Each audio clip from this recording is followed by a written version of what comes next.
Hello friends, welcome back to my YouTube channel. And this is a short note series of Mag 4 aspects of the language. And today we are continuing this short definitions.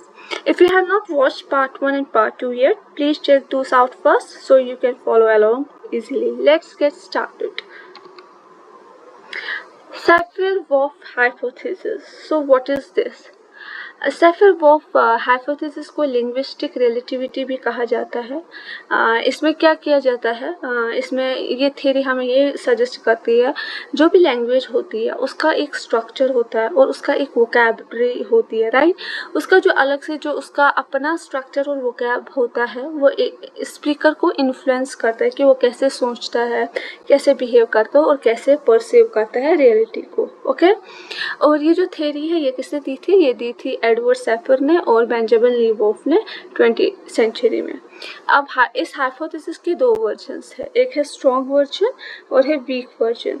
तो strong version क्या होता है? Strong version जो है इसमें जो language होती है वो डिटरमाइन करती है थॉट को कम्प्लीटली, ओके। और वीक वर्जन में क्या होता है? लैंग्वेज जो है वो इन्फ्लुएंस करती है थॉट को but not entirely. So what is the difference between the strong version and the weak version? Strong version में लैंग्वेज जो है वो कम्प्लीटली डिटरमाइन करती है थॉट्स को, जबकि वीक वर्जन में इन्फ्लुएंस करता है, okay, but not few. Got it? Okay. और स्ट्रॉन्ग वर्जन को क्या कहा जाता है? लिंग्विस्टिक डिटर्मिनिज्म, क्योंकि ये डिटरमाइन करता है थॉट को कम्प्लीटली। और वीक वर्जन को लिंग्विस्टिक रिलेटिविटी भी कहा जाता है, ओके। तो अब इसके एग्जांपल्स है, जैसे कि इनुइट लैंग्वेज में क्या है, बहुत सारे ऐसे वर्ड्स होते हैं, ठीक है, जिसके डिफरेंट टाइप्स भी होते हैं और वो डिफरेंट टाइप्स क्या करते हैं, वो हमें और इंफॉर्मेशन देता है उस वर्ड के बारे में।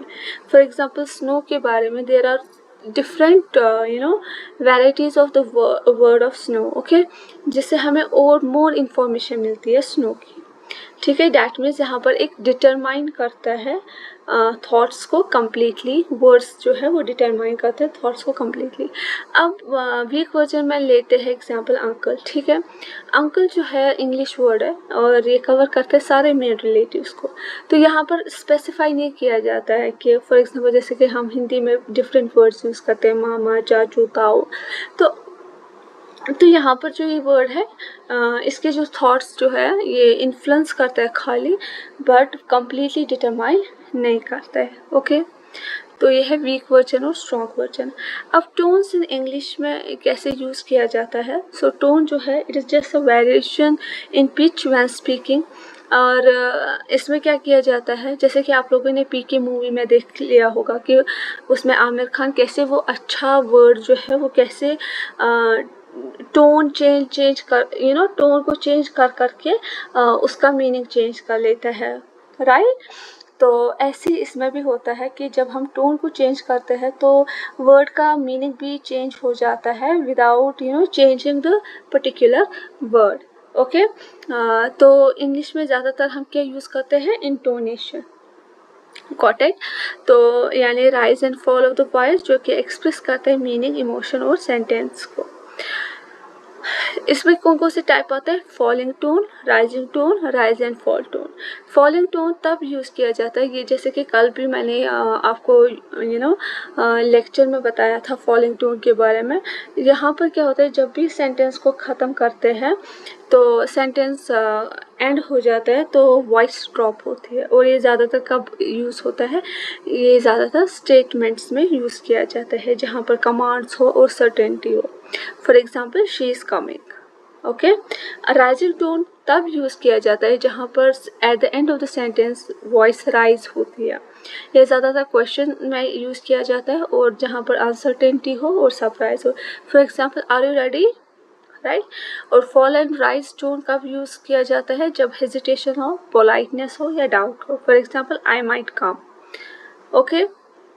तो ये तीन टाइप्स ऑफ द टोन है। टोन क्या करता है, इसकी इंपॉर्टेंस क्या है? ये मीनिंग और इमोशनल इम्पैक्ट जो है सेंटेंस का वो चेंज करता है जबकि वर्ड सेम रहते हैं। अभी मोटिवेशन इन लैंग्वेज लर्निंग, तो मोटिवेशन में क्या होता है कि मोटिवेशन जो है ये एक रीज़न बन जाता है कि आप कोई भी लैंग्वेज सीखो. So it's the reason or drive to learn the language. Without motivation learning is slow and inconsistent. तो क्यों सीखनी है, इसके क्या रीजंस होते हैं, तो उस रीज़न के बेसिस पे दो टाइप्स ऑफ मोटिवेशन है. एक तो है इंटीग्रेटिव मोटिवेशन और है इंस्ट्रूमेंटल मोटिवेशन. इंटीग्रेटिव मोटिवेशन में क्या होता है कि आप you just want to learn to be a you just want to be a part of the another culture, और आप you become a fan of specific culture and specific culture के fan बन जाते, तो इसलिए आप में वो डिज़ायर आता है कि मैं भी सीखूं. ओके, सो उसको कहते हैं इंटीग्रेटिव मोटिवेशन. तो ये किस बेस पे बेस क्या होती है इसकी, कि आप किसी कल्चर को इंटीग्रेट करना चाहते हो. ठीक है, you just admire the specific culture, तो इसलिए आप सीखना चाहते हो. ओके, तो इंस्ट्रूमेंटल मोटिवेशन क्या होता है, जहाँ पर जो कि एक प्रैक्टिकल पर्पस होता है, वहाँ पर एक प्रैक्टिकल रीज़न होता है. आप कोई लैंग्वेज इसलिए सीखते हो ताकि आप वहाँ जाके job you will get a job, you will get the seat in the college, या करियर में एग्जामिनेशन ट्रेवल में आपको हेल्पफुल होता है, तो इसीलिए आपको लैंग्वेज सीखनी पड़ती है. तो ये है इंस्ट्रूमेंटल मोटिवेशन. Got it. तो इंटीग्रेटिव मोटिवेशन वो होता है जहाँ पर आप इंटीग्रेट करना चाहते हो किसी भी कल्चर में, एडमायर करते हो, या आपको कोई कल्चर बहुत ही पसंद आया होता है तो आप इसलिए सीखना चाहते हो. इंस्ट्रूमेंटल ये कि based on the practical purpose होता है, जहाँ पर आपको जॉब चाहिए होता है, एडमिशन चाहिए होता है, या ट्रैवलिंग करना होता है, तो वहाँ पर आप कोई नई लैंग्वेज सीखते हो, तो इसको बोलते हैं instrumental motivation. Now coming to the Indian English. See, Indian English जो होता है ना, that is different from the American English और द ब्रिटिश इंग्लिश. जैसे कि कल भी मैंने लेक्चर में समझाया था कि डायलेक्ट होता है, वैराइटीज़ होती है, एक वेरिएशन आ जाता है based on the locality, based on the community. Even same language में एक डायलेक्ट आता है. तो वो क्यों आता है, क्योंकि कहीं ना कहीं जो यूनिवर्सल लैंग्वेज जो है, फॉर एग्जांपल इंग्लिश जो एक यूनिवर्सल लैंग्वेज है, ये कहीं ना कहीं इन्फ्लुएंस होता है फिर बाय लोकल लैंग्वेज, कल्चर और प्रोनाउंसिएशन पैटर्न की वजह से. ठीक है, जैसे कि अगर हम यहाँ इंडियन इंग्लिश की बात करेंगे तो क्या क्या यूनिक कैरेक्टरिस्टिक्स है. यूनिक कैरेक्टरिस्टिक्स यही है कि कुछ वोकैबुलरी ऐसे इंट्रोड्यूस किए गए हैं इंडियन इंग्लिश में जो कि एक्चुअल में ब्रिटिश और अमेरिकन इंग्लिश में नहीं है. जैसे कि prepone, time pass, batchmate, even cousin brother. ठीक है, प्रोनाउंसिएशन में कुछ वर्ड्स ऐसे हैं जो रिट्रोफ्लेक्स साउंड्स है इन्फ्लुएंस हो जाते हैं बाय हिंदी और एनी अदर इंडियन लैंग्वेज की वजह से, जैसे कि वी ओ डब्ल्यू. और उसके बाद ग्रामर है. ग्रामर में क्या होता है, ये स्पेसिफिक ग्रामर होता है. ठीक है, लेकिन हम क्या करते हैं, हम अपना पैटर्न यहाँ पर फॉलो करते हैं. जैसे कि कभी कभार ऐसा बोलते हैं कि I am having a pen, जबकि the correct is sentences I have a pen, but हम just because of the influence of the local language हम ऐसे ग्रामर में भी चेंज लाते हैं. बट अब इसकी इम्पोर्टेंस क्या है इंडियन इंग्लिश की, कि ये भी इसको भी एक्सेप्ट किया जा रहा है आजकल इन इंटरनेशनल कम्युनिकेशन और लिटरेचर में. Got it. Now coming to the next part, that's the literal meaning and figurative meaning. तो इसका मीनिंग क्या है, ये वर्ड से ही पता चलता है कि लिटरल मीनिंग मतलब कोई भी वर्ड है उसका एग्जैक्ट मीनिंग होता है जो कि डिक्शनरी में दिया जाता है, तो उसका कोई ऐसा सिंबॉलिक मीनिंग नहीं होता है, कोई और मेटाफर नहीं है, कुछ भी नहीं है, स्ट्रेट मीनिंग है उसका. ठीक है, जैसे कि द रूम इज कोल्ड, तो यहाँ पर डायरेक्ट बोला जा रहा है टेम्परेचर बहुत कम है. अभी फिगरेटिव मीनिंग क्या होता है कि कुछ वर्ड दिया गया होता है लेकिन मीनिंग कुछ और होता है.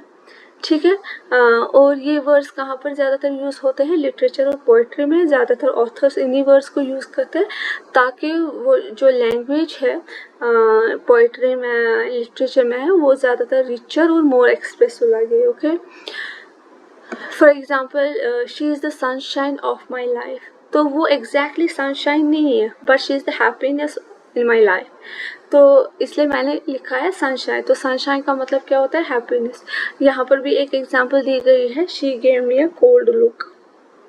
तो यहाँ पर कोल्ड का मतलब ये नहीं होता है लो टेम्परेचर, यहाँ पर कोल्ड का मतलब होता है अनफ्रेंडलीनेस. Okay, unfriendliness.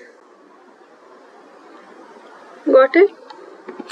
अब है authors contribution to word formation. Authors ने क्या कंट्रीब्यूट किया है वर्ड को बनाने में, वर्ड्स को बनाने में, इंग्लिश वर्ड्स को बनाने में. ऐसा है कि उन्होंने खुद से कुछ कंट्रीब्यूट किया है वर्ड्स को बनाने में, वो कैब को ऐड करने में. यस. जैसे कि विलियम शेक्सपियर ने ओवर 1700 वर्ड्स को क्रिएट किया खुद से. डैट मीन्स जो कि आजकल हम जो इंग्लिश वर्ड्स पढ़ रहे होते हैं, वो क्या पढ़ रहे होते हैं, इसमें ऑथर्स का भी एक कंट्रीब्यूशन है. तो उन्होंने भी वर्ड्स क्रिएट किए हैं. और जैसे कि लेविस कैरोल का हम बताएंगे तो उसने भी बहुत सारे प्लेफुल ब्लेंड्स को कॉइन किया है. सो व्हाट आर ब्लेंड्स, ये भी हम आगे जाके पढ़ेंगे ब्लेंड्स क्या होते हैं. तो लेविस कैरोल ने ज़्यादातर ब्लेंड्स वर्ड्स को कॉइन किया है और विलियम शेक्सपियर ने ओवर 1700 वर्ड्स को क्रिएट किया है. तो इससे क्या इम्पैक्ट पड़ता है कि जो कि इंग्लिश लैंग्वेज है, इसने ऑथर्स ने उनके कंट्रीब्यूशन की वजह से ये लैंग्वेज बहुत ही एक्सपैंड हुई है न्यू वर्ड से. और वही वर्ड्स फिर एवरीडे वोकैबुलरी का एक पार्ट बन गया है. ठीक है, तो ऑथर का कंट्रीब्यूशन रहा है वर्ड फॉर्मेशन में, चाहे वो क्रिएट करने में हो या प्लेफुल ब्लेंड्स कॉइन करने में हो. अब बाइलिंगुअलिज्म क्या होता है, वो कोई ऐसा it is just ability of the person जिसको दो लैंग्वेज फ्लुएंटली आते हैं. ठीक है, वो स्विच कर सकते हैं between language depending on the context. अब इसके भी दो टाइप्स होते हैं, बैलेंस्ड बाइलिंगुअल और डोमिनेंट बाइलिंगुअल. तो बैलेंस्ड वर्ड से ही समझ आता है कि इक्वल फ्लुएंसी है दोनों लैंग्वेज में. और डोमिनेंट बाइलिंगुअल में क्या है कि एक लैंग्वेज में ज़्यादा फ्लुएंसी है और दूसरे में कम है. तो एग्जाम्पल, सिंपल से एग्जांपल है कि इंडिया का बंदा है, उसको हिंदी लैंग्वेज भी आती है और इंग्लिश लैंग्वेज भी आती है. ओके, इसका क्या एडवांटेज है कि जिसको एक से ज़्यादा लैंग्वेज आती है तो वो प्रोवाइड करता है कल्चरल फ्लेक्सिबिलिटी. वो किसी भी कल्चर पे फिट हो सकता है और कम्युनिकेट कर सकता है, किसी भी बंदे के साथ वाइडली कम्युनिकेट कर सकता है. अब ब्लेंड क्या होता है, blend are those type of the word जो कंबाइन होके टू डिफरेंट वर्ड से कंबाइन होके कोई नया वर्ड बनता है. ठीक है, जो कि लेविस कैरोल करता था अपने लिटरेचर में. ठीक है, आप लोगों ने वो हैशटैग्स भी सुना होगा, कैसे पहले वर्ड के कुछ वर्ड्स उठाते हैं और दूसरे वर्ड के लास्ट के लेटर्स उठाते हैं और उन दोनों को नया वर्ड बनाते हैं. जैसे कि ब्रंच है, ब्रेकफास्ट प्लस लंच को ब्रंच कहते हैं. स्मोक प्लस फॉग को स्मोक कहते हैं. मोटर प्लस होटल को मोटर बोलते हैं. और ये वर्ड्स के यूजेस क्या है, ये ब्लेंड्स जो है वो ज़्यादातर एडवर्टाइजिंग में यूज़ किए जाते हैं, टेक्नोलॉजी में यूज़ किए जाते हैं और पॉप कल्चर में, क्योंकि ऐसे वर्ड जो होते हैं वो बहुत ही शॉर्ट, कैची और मेमोरेबल होते हैं. ओके, अब post independence language policy in India ये क्या है. जब इंडिया को इंडिपेंडेंस मिली थी 1947 में, तो गवर्नमेंट ने डिसाइड किया था कि एक नेशनल लैंग्वेज पॉलिसी बनाए जिससे क्या रिफ्लेक्ट होगा यूनिटी भी और डाइवर्सिटी को भी ध्यान में रख के वो एक नेशनल लैंग्वेज पॉलिसी बनाएंगे. तो हिंदी को ऑफिशियल लैंग्वेज डिक्लेयर किया गया था, इंग्लिश को एक एसोसिएट ऑफिशियल स्टेटस दिया गया था for government communication, education and judiciary. और 8th शेड्यूल आता है कॉन्स्टिट्यूशन में जो कि डिस्कस करता है लैंग्वेज के बारे में. और कॉन्स्टिट्यूशन रिकॉग्नाइज करता है 22 रीजनल लैंग्वेज को, जैसे कि बंगाली, तमिल, मलयालम, उर्दू, कश्मीरी.